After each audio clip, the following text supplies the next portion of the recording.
మీరు ఎక్కడికి వెళ్ళా? ఇదిగో వీళ్ళే పిలిచారు. నీకు ఆస్తమా అటాక్ వచ్చింది. నీ ఇన్హేలర్ నా కారులోనే ఉండిపోయింది. మీరు మాట్లాడుతూ ఉండండి, నేను ఇప్పుడే వస్తాను. నువ్వు ఇక్కడేం చేస్తున్నావు? నేను చెప్పాను కదా నీకు ఇంక మన దారులు వేరని. ఇంకా ఇక్కడేం చేస్తున్నావు? నువ్వు మీ ఊళ్ళో ఉండాల్సింది పోయి ఇంకా ఈ పట్టణంలో ఏం చేస్తున్నావు? సమాధానం చెప్పు సౌందర్య.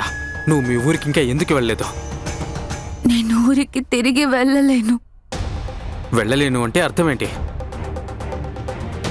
చెట్టు కొమ్మ విరిగిపోతే మళ్ళీ చిగురించగలదు డాక్టర్ బాబు. కానీ దాని వేర్ల నుంచి ఒక్కసారి పీకేస్తే ఆ చెట్టు ఎప్పటికీ తిరిగి బ్రతకలేదు.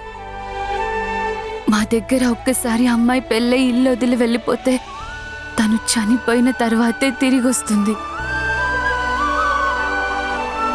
కానీ మీరు నా గురించి చింతించకండి డాక్టర్ బాబు. మీరే చెప్పారు కదా మన దారులు వేరు అని. అవి వేరుగానే ఉంటాయి. నేను అనుకోలేదు మనం మళ్ళీ ఇద్దరం ఒకే చోట ఇలా కలుస్తామని. మీరిక్కడి నుంచి వెళ్ళిపోండి. నా సంగతి నేను చూసుకుంటాను.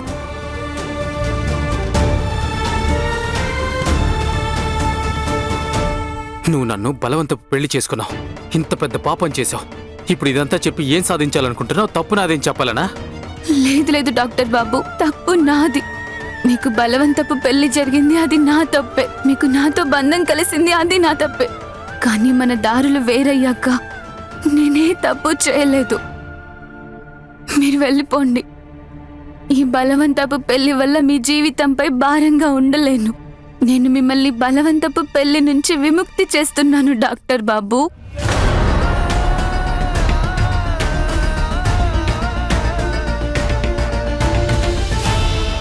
ఈ రోజు నుండి మీరు నా కోసం ఏం చేయాల్సిన అవసరం లేదు. నేను ఆ మహాదేవుని ప్రార్థిస్తాను మన దారులు ఎప్పుడూ మళ్ళీ కలవకూడదని. ఒకవేళ మళ్ళీ కలిసినా మిమ్మల్ని గుర్తుపట్టనట్టే ఉంటాను. తల తిప్పుకొని వెళ్ళిపోతాను. నా మాట విని మీ ఊరు వెళ్ళిపో సౌందర్య. ఇలా ఒంటరిదానిలా ఈ పట్టణంలో అస్సలు బతకలేవు. ఆడపిల్లనే, బలహీనతని కాదు. నేను రైతు బిడ్డని డాక్టర్ బాబు. నాగలి పట్టడం వచ్చు, సమస్యకి పరిష్కారం కూడా. ఇది వింటున్నందుకు బాధగా ఉంది. మీరు కూడా అందరిలాంటి వారే. కేవలం మాటలలో అమ్మాయికి అబ్బాయికి భేదం లేదని చెప్తారు. అయినా కూడా బతకడానికి ఏం కావాలి? తిండి ఇంకా బట్టలు. నేను రైతుని. నేను పని చేయలేదంటే మొత్తం దేశం ఆకలితో ఉంటుంది. నేను నా ఆకలి తీర్చుకోలేనా? మీరు నాకింత సహాయం చేశారు, దానికి ధన్యవాదాలు డాక్టర్ బాబు.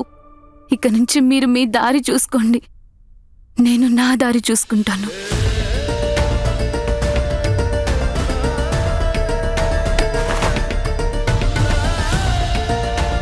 నిన్ను నువ్వు రైతు బిడ్డ అని చెప్పుకుంటున్నావు కదా, అది తప్పు.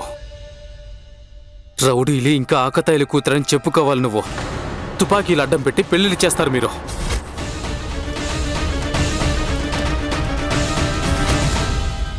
ఏం చెప్పాలనుకుంటున్నారు? నేనేం చెప్పాలనుకుంటున్నా అంటే, నువ్వేం చేస్తానని ఇదంతా నాటకం ఆడుతున్నావో, నీ కాళ్ళపై నువ్వు నిలబడతానని ఎందుకు అబద్ధం ఆడుతున్నావో నాకంతా అర్థమవుతుంది. నువ్వేం చేయాలనుకుంటున్నావో. నువ్వు ఇదంతా కావాలని చేస్తున్నావు కదా, మా ఇంటికి తీసుకెళ్లాలని.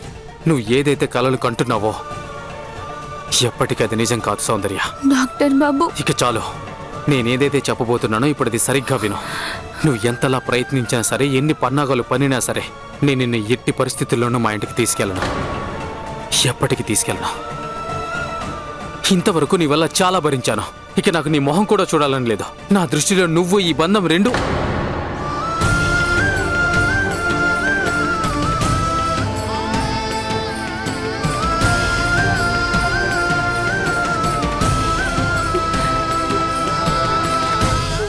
ఈ డబ్బులు తీసుకుని ఎన్జిఓలో ఎప్పటి వరకు ఉంటావో అప్పటి వరకు ఉండు. ఎక్స్క్యూజ్ మీ, చెప్పండి. ఈ అమ్మాయి ఎప్పటి వరకు ఉండాలనుకుంటుందో ఉండనివ్వండి. ఫీజుకి సంబంధించిన డబ్బులు మీ అకౌంట్లో డిపాజిట్ చేస్తాను. ఈ రోజు నుంచి నాకు నీతో, మీ ఊరితో, ఇక ఈ బలవంతపు పెళ్లితో ఎటువంటి సంబంధమూ లేదు.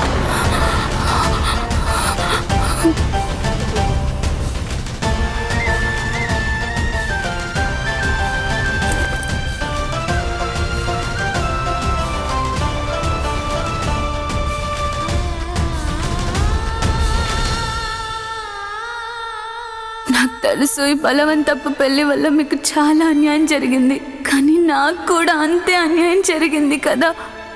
నేను కూడా మోసపోయాను కదా. సగం చచ్చిపోయి బ్రతుకుతున్నాను. కానీ ఈ భూమాత మీదొట్టు, నేను నిలబెడతాను. ఇక్కడ అస్సలు ఉండను, అలాగే పోరాడుతాను.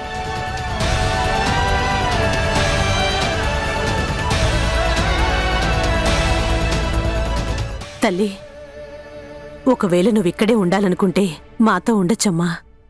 లేదు పిన్ని, ఈ డబ్బులు తీసుకోండి. ఎవరికైనా అవసరం ఉన్న వాళ్ళకి సహాయం చేయండి. నేను ఇక్కడ ఉండకూడదు, నేను వెళ్తాను. అమ్మా, పిన్ని, మీరు సహాయం చేసినందుకు ధన్యవాదాలు.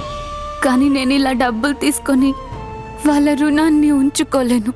నన్ను నేను చూసుకోగలను. ఇంకా వెళ్ళొస్తాను, ఉంటాను.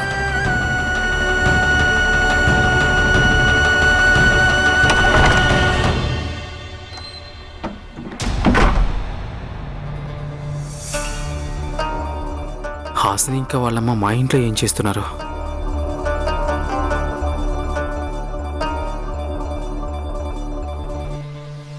అన్నయ్య, ఎక్కడికి వెళ్ళావు? ఊర్వశి ఆంటీ అలాగే హాసిని చాలాసేపటి నుండి ఇక్కడే ఉన్నారు. ఎవరు ఏం అడిగినా చెప్పడం లేదు. హాసిని కేవలం మీతోనే మాట్లాడతానంటుంది అన్నయ్య.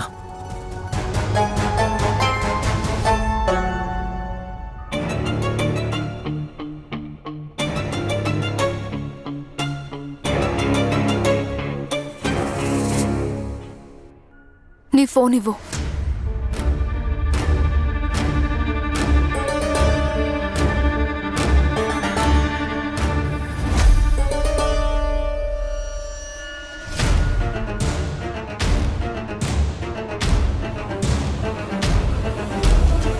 ఎవరా అమ్మాయి?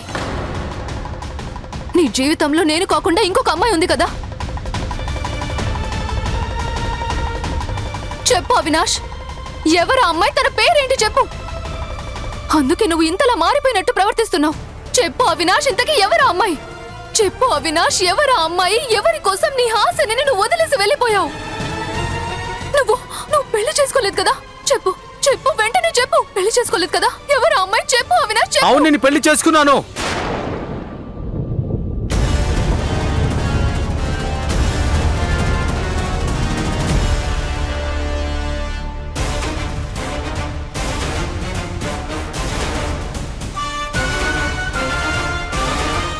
తన పేరు సౌందర్య. నేను ఇష్టంతో పెళ్లి చేసుకోలేదు. నాకు ఇష్టం లేకుండా కట్టేసి బలవంతం పెళ్లి చేశారు.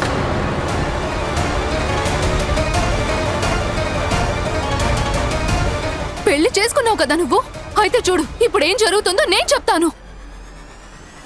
నువ్వు నన్ను వదిలేసి వెళ్ళావు కదా? ఏం చేస్తున్నావు నువ్వు? పిచ్చి పట్టిందా నీకు? ఏం చేస్తున్నావు? హాసిని, దీన్ని వదిలేయ్. ఇలా పిచ్చిగా ప్రవర్తించొద్దు. ఒకసారి నేను చెప్పేది విను. హాసిని, వినమ్మా. నీకే చెప్పేది. హాసిని, ఆగు.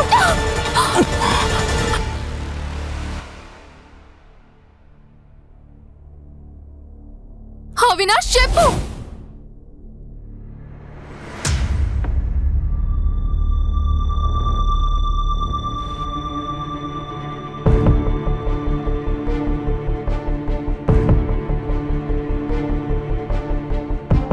ఇంతకీ నువ్వు పెళ్లి చేసుకున్న అమ్మాయి ఎవరు? చెప్పు అవినాష్, చెప్పు. మౌనంగా ఎందుకున్నావు? హాసిని, నాకు నీతో మొత్తం నిజం చెప్పాలనుంది, కానీ నువ్వు ఏదో ఒకటి చేసుకుంటావని ఆలోచిస్తున్నాను. సారీ, నేను నీకు బలవంత పెళ్లి గురించి, సౌందర్య గురించి ఇప్పుడే ఏం చెప్పలేను. సమయం వచ్చినప్పుడు నేనే చెప్తాను.